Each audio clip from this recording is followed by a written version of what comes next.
Bakit nga ba tayo humantong sa sitwasyon na kung saan ay nagawa ng administrasyong ito ni President Ferdinand Romualdez Bongbong Marcos Jr. na isuko at dalhin sa International Criminal Court ang dating Pangulo na si Rodrigo Roa Duterte? Ang pag-aresto ay isinagawa hindi dahil sa wanted o fugitive ang dating Pangulo ng Republika ng Pilipinas. Ang pag-aresto ay isinagawa hindi dahil sa hindi naging matagumpay ang kanyang paglaban sa talamak na droga o ng talamak na paggamit ng mga ipinagbabawal na gamot. At syempre, ang malawakang graft and corruption sa ahensya ng ating pamahalaan. Ang pag-aresto ay isinagawa dahil sa isang katotohanan. Ano po ang katotohanan ito? Si Rodrigo Roa Duterte ay isang napakalaking hadlang sa kanilang mga plano at mga katiwaliang ginagawa at gagawin sa kaban ng bayan at sa mga Pilipino. Dahil nga po sa napakagandang imahe at napakagandang pamumuno ni dating Pangulong si Rodrigo Roa Duterte ay nakita natin tayo po ay nabuhayan ng loob na napakaganda palang mamuhay at magnegosyo dito sa Pilipinas.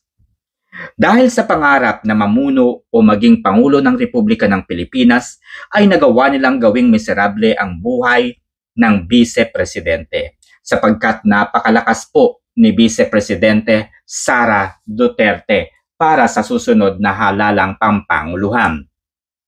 Dahil sa kagustuhan nilang maging leader ng bansa ay maaga nilang ginawa ang lahat upang siraan at patuloy na ginagawa ng paraan na mawala sa kanilang landas ang Vice Presidente na si Vice President Sara Zimmerman Duterte.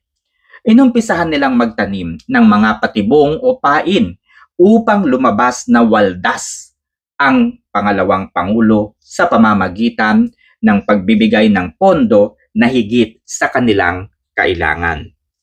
Naipaliwanag na po ng Vice Presidente na hindi siya pumayag na bigyan ng parte ang mga corrupt officials na dumulog sa kanyang opisina upang humingi ng kanilang mga budget.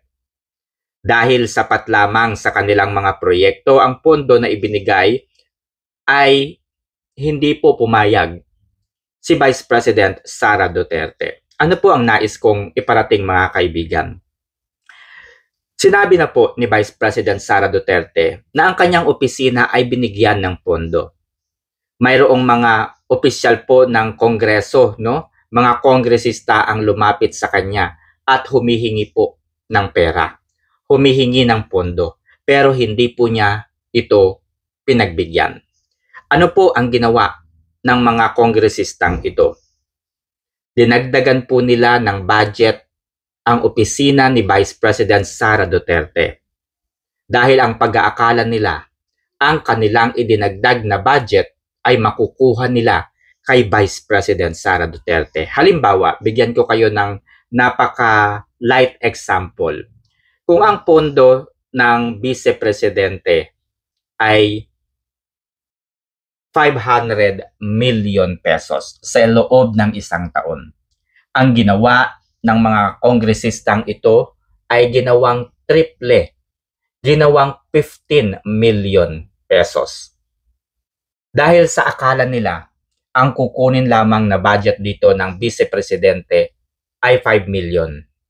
Akala nila ang 10 million ay makukuha nila. Pero dahil ito po ay legal na ibinigay sa opisina ng Vice Presidente, malamang kailangang protektahan ng Vice Presidente ang pondo na ibinigay sa kanya sa pamamagitan ng paggamit sa mga ito na naaayon sa kanilang mga programa. At ganito po ang kanilang ginawa. Upang makakuha ng parte, ay ginawa po nilang triple ang budget ng DepEd sa pag-aakala nga pong kukunin lamang ni VP Sara Duterte ang budget na una nilang hiniling sa Kamara. Okay? Subalit hindi nga po pumayag ang Vice Presidente na gamitin ang kanilang opisina sa malawakang graft and corruption. Dito na nagumpisa ang mga hakbangin o galawan ng mga kalaban ng Vice Presidente. Napagtanto kasi nila na hindi basta-basta ang paninindigan at serbisyo ni Inday Sara Duterte.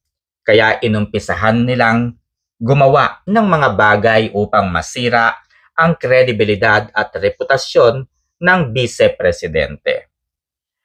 Habang gumagawa ng paraan ang mga kalaban, habang nag-iisip sila ng mga bagay kung paano kikita ng malaki at kung saan kukuha ng mga pondo na magagamit sa national election, ay binuo po nila ang Quad Committee. Hindi nyo ba naisip kung ano ang topic ng Quad Committee? Inumpisahan nila ito sa pagtalakay sa issue ng Pogo. Pinalawak at pinag-connect-connect nila ang mga personalidad. Lumawak ang usapin sa Pogo na ang punteriya ay sirain ang mga Duterte at mga kaalyado nito. Mula kay Banban Mayor Alice Guo, Cassandra Ong, hanggang sa iba't ibang mga dating opisina at kaalyado ng mga Duterte, katulad nga po ni spokesperson Harry Roque at iba pa. Maging ang mga opisyal noong panahon ni dating Pangulong Rodrigo Roa Duterte ay kinaladkad nila sa publiko. Inimbitahan nila sa Quad Committee hearing. Ang iba ay inipit upang bumaligtad laban sa dating Pangulong si Rodrigo Roa Duterte. Ang iba ay tinangkang impluwensyahan, kausapin bago iharap sa publiko. Inungkat din nila ang Executive Order No. 13 na pinirmahan po ni dating Pangulong Rodrigo Roa Duterte noong February 2, 2017. Ito po ay tungkol sa executive order na ang pamagat ay strengthening the fight against illegal gambling and clarifying the jurisdiction and authority of concerned agencies in the regulation and licensing of gambling and online gaming facilities and for other purposes. Sa madaling salita, mga kaibigan, the state condemns the existence of illegal gambling activities as a widespread social menace and source of corruption. As it has become an influential factor in an individual's disregard for the value of dignified work, perseverance, and thrift. Whereas Presidential Decree No. 1602, Series of 1978, illegal gambling defines as the activities and imposes penalties upon persons who take part and knowingly permit illegal and unauthorized forms of gambling. Sa madaling salita, mga kaibigan, ang Executive Order No. 13 na nilagdaan po ni dating Pangulong Rodrigo Roa Duterte ay hindi po paraan ng kanyang administrasyon para bumuo ng illegal na mga sugal. Inungkat po ito ng kanilang mga kalaban at binaligtad po ang kanilang interpretasyon. Ginamit ang Executive Order No. 13 upang ibintang o isisi sa dating Pangulong si Rodrigo Roa Duterte ang illegal na mga sugal at iba pang mga online gambling. Kung may oras kayo, mga kaibigan, basahin po ninyo ang Executive Order No. 13 Series of 2017 na ito ni dating Pangulong si Rodrigo Roa Duterte. Dito ay malalaman ninyo ang totoong layunin ng Executive Order. Ito po ay para palakasin ang puwersa ng gobyerno na pigilan ang pagkalat at paglaganap ng mga illegal na sugal upang ang mga sugal kung saan kumukuha ang gobyerno ng pondo ay mapalakas. Yun ang totoong layunin ng Executive Order. Nauna na pong nilinaw ni Senate President Chis Escudero na hindi nag-umpisa kay former President Rodrigo Roa Duterte ang pagkalat ng illegal na sugal o ng pogo. Bagkus ay isinaayos lamang nito ang pamamahala sa mga sugal na nag-ooperate sa ating bansa. Mula sa pamamahala ng SESA o Cagayan Economic Zone Authority ay inilipat po ito sa PAGCOR. Inilipat po ang pag-regulate sa mga sugal. Sa Quadcom, habang patuloy nilang ginigisa at sinisira si Vice President Sara Duterte sa pagtalakay sa budget, ay pailalim nilang binabalangkas ang 2025 national budget. Habang ang napapanood ng maraming Pilipino ay ang paggamit ng opisina ng Vice President sa kanyang Confidential and Intelligence Fund, ay binabalangkas po ng Kongreso ang 2025 national budget at hindi po nila ito ipinakikita sa publiko. Binuo nila ang Quadcom na ang layunin sana ay magsagawa di umano ng legislative inquiry at pag-usapan ang paggamit ng Confidential and Intelligence Fund na ibinibigay sa bawat ahensya ng gobyerno.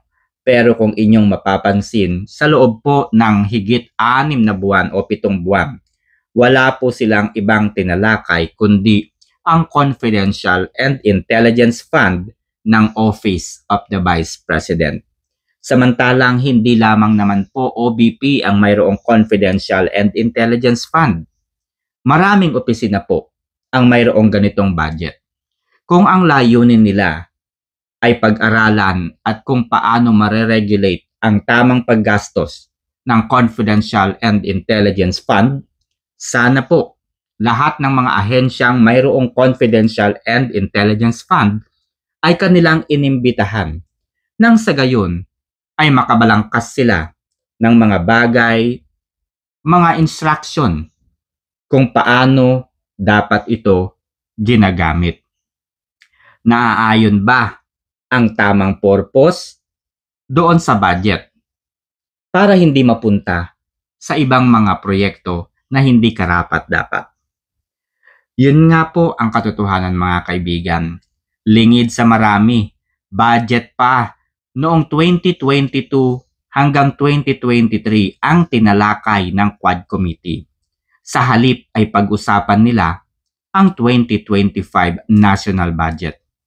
Historically, and if you are aware sa mga nangyayari at sa mga napanood natin sa Quad Committee hearing with the Vice President, no?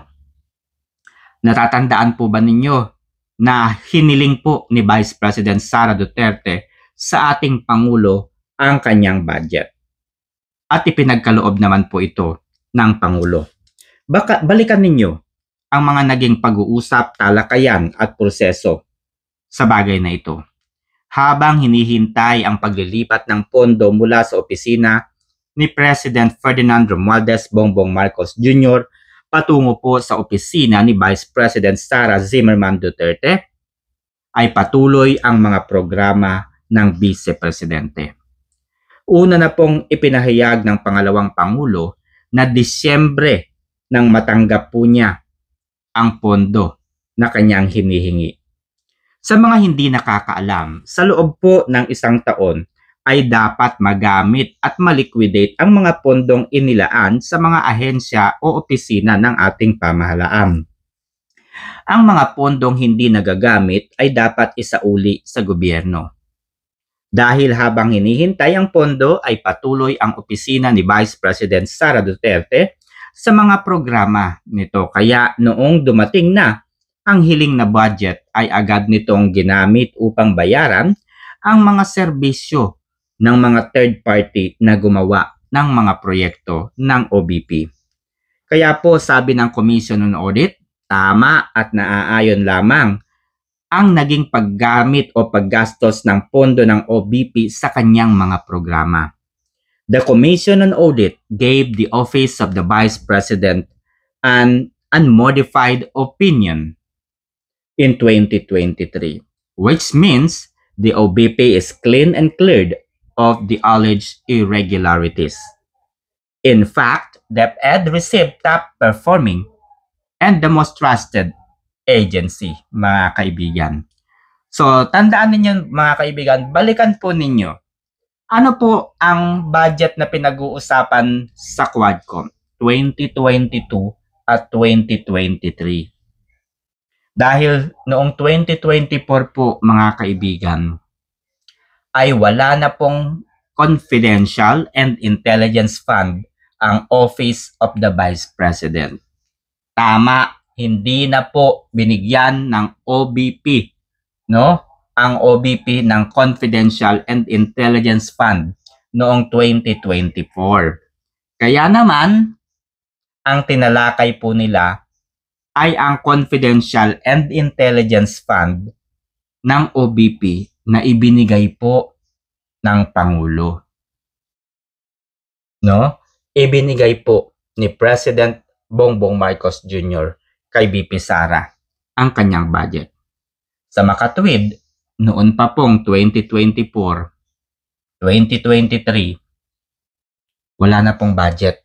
Hindi na po binibigyan ng Kongreso ang Office of the Vice President. Higit 6 na buwang ginisa at pinag-usapan ang Confidential and Intelligence Fund ng pangalawang Pangulo, subalit bigo ang mga kalaban nito para sirain si Vice President Sara Duterte. Kaya ibang pag-atake naman ang kanilang mga sumunod na ginawa. Okay mga kaibigan, abangan po ninyo ang part 2. Ano ang mga sumunod na hakbang ang ginawa ng kanyang mga kalaban sa politika?